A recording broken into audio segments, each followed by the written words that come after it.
Let me tell you how the enemy almost tricked me out of getting my kids dedicated to the Lord, because he convinced me that I waited too long. In my experience, I had never seen an older child get dedicated to the Lord. So I was internalizing that, and the enemy had convinced me that I waited too long and I should just wait until they're old enough to get baptized themselves.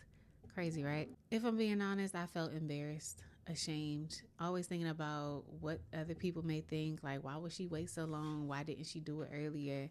All the things that I made up in my head. And once I started to get to know God a little bit better, I said, that is not him talking to me. That is the enemy trying to get to me, because Romans 8:1 says, those who are in Christ Jesus, there's no condemnation to them.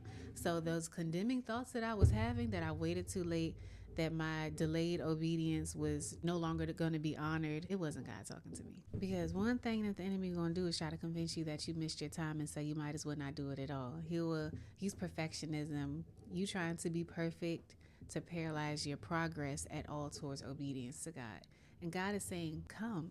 If it's still in your heart, it's still for you to do. There's not an expiration date that he put on there if it's still on your heart to do. Let's not get it confused.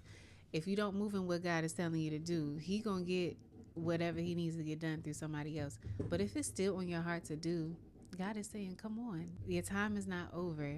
So I just want to remind somebody today, if you've been delaying progress on anything that you're doing, delaying moving on something because you feel like your time has passed or you waited too long, God is saying, just come on, move in obedience today. Don't let shame or perfectionism stop you from what God has put on your heart.